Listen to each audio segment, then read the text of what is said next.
अस्सलाम वालेकुम नाजरीन, मैं हूं अहमद मंसूर। 16 जून आज ईरान इसराइल की जंग की जो अपडेट है वो आपके सामने लेके आए हैं। 3 तरह से इसराइल को अब तक बड़ी नाकामी हुई है और उसमें जो ये आखिरी झटका उसको लगा है वो है कि उसकी ये कोशिश थी कि पसे पर्दा किसी तरीके से ये अब सीज फायर हो जाए।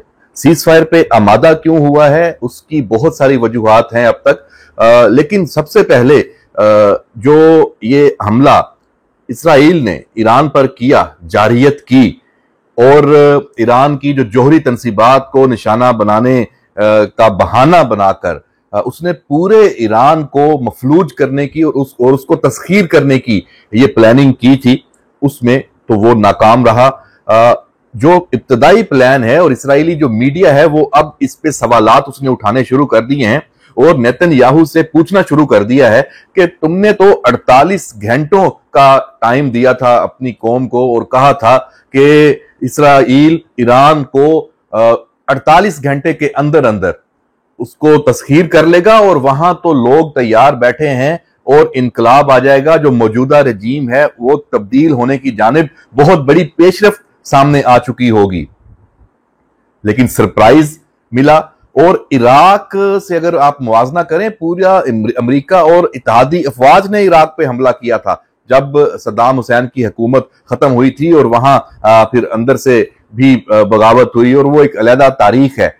उस मौके पे ये रेजिस्टेंस नजर नहीं आई जो अब ईरान ने शो किया है और बताया है कि इस खित्ते में ईरान की जो तैयारी है वो इसराइल के हवाले से वाकई ही सबसे ज्यादा है। मशरिक वुस्ता की मैं बात कर रहा हूं, जो वहां इसराइल के जो दीगर हमसाया ममालिक हैं उनके मुकाबले में।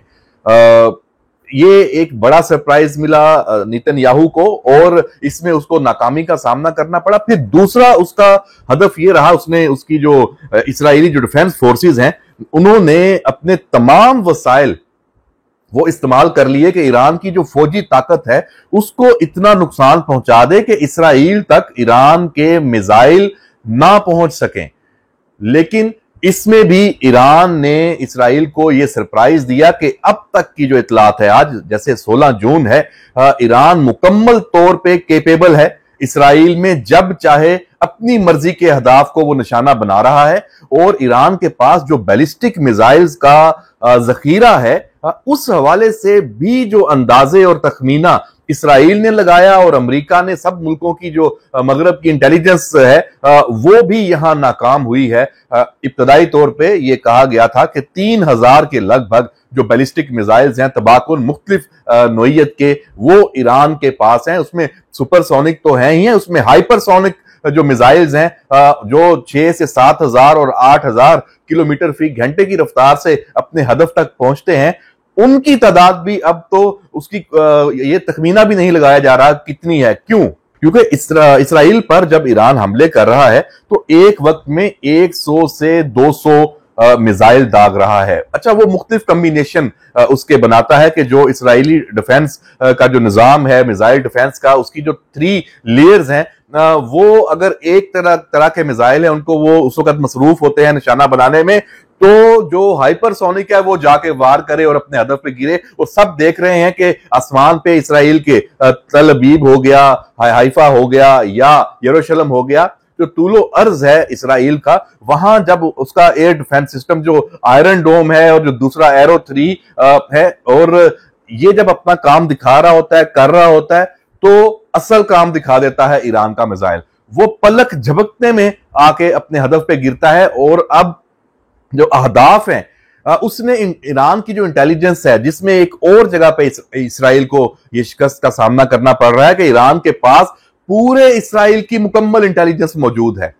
तमाम अहदाफ, फौजी अहदाफ वहां पे कौन से हैं, जो उसका इंफ्रास्ट्रक्चर है, खासतौर पे बिजली का निजाम है, उसके लिए उसका जो ये ऑयल रिफाइनरीज हैं, ये फौजी अहदाफ तो बिल्कुल वो तो है ही है उसके पास। तो बाकी जो अहदाफ हैं जिससे इसराइल को अब प्रॉब्लम शुरू हो गया है, उसके अवाम ने सवालात उठाने शुरू कर दिए हैं। हाइफा में तो बिजली चली गई, कई घंटों तक रही, जो इस गुज़श्ता रात की स्ट्राइक्स हैं और विजुअल्स आपने सबने देखे कि वहां पे क्या सूरत हाल है कि ईरान के पास इस तवील जंग में भी जो मिसाइल हैं उसने फोकस ही मिसाइलों पे किया है।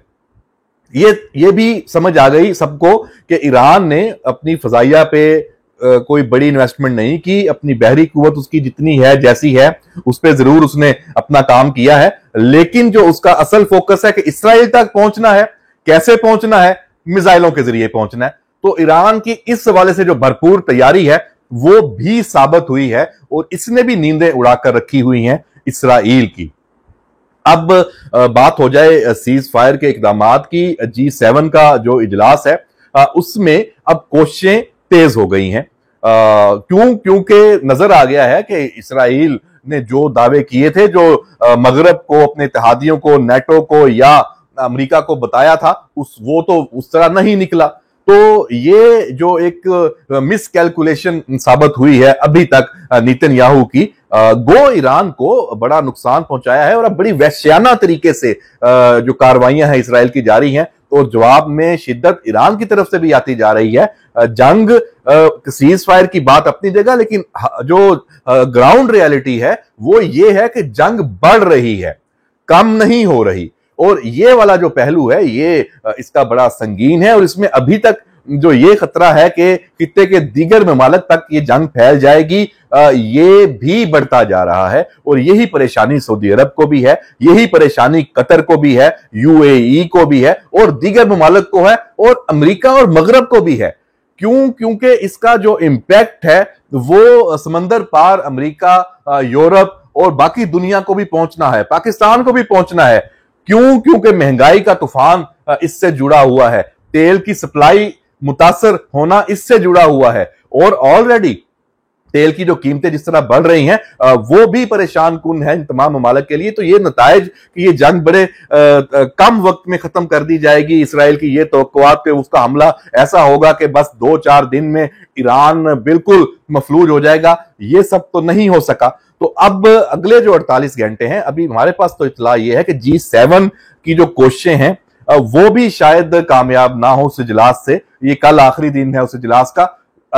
असल जो इसमें काम दिखाना है सीज फायर के हवाले से, इसराइल की तवक्कुआत पे पूरा उतरना है, वो सदर ट्रंप ने होना है। और सदर ट्रंप इस जानिब, अच्छा उन्होंने फिर इसमें अपना वही पाकिस्तान और भारत वाली मिसाल देके अपने आप को साबित किया कि मैं जंग बंद करवा सकता हूं। तो देखते हैं कि क्या इसमें सूरत हाल बनती है। ये अगले 48 घंटे बहुत अहम है और जो ईरान ने ये इंदिया भी दे दिया है कि अब उसके जो अगले अहदाफ हैं वो इसराइल का जो सिविलियन इंफ्रास्ट्रक्चर है, उसकी जो तरक्की है, उसकी जो तवानाई के जो मंसूबे हैं, प्लांट्स हैं, जिस तरह इसराइल ने ईरान पे अटैक किया तो वो जवाबी तौर पे उनको टारगेट करेगा। और उसने ये भी बता दिया है कि मेरे पास अहदाफ मुकम्मल मौजूद है, मेरी इंटेलिजेंस बिल्कुल कंफर्म मेरे पास मौजूद है, इसलिए ये सिर्फ इसको धमकी ना लिया जाए। तो इसलिए आने वाला ये जो रात है वो भी बड़ी अहम है, अगले 48 घंटे वो उससे ज्यादा अहम है। देखते हैं कि क्या डेवलपमेंट्स होती हैं। आप जुड़े रहिए इस सारे मामले की अपडेट्स लेने के लिए। इजाजत दीजिए, अल्लाह हाफिज।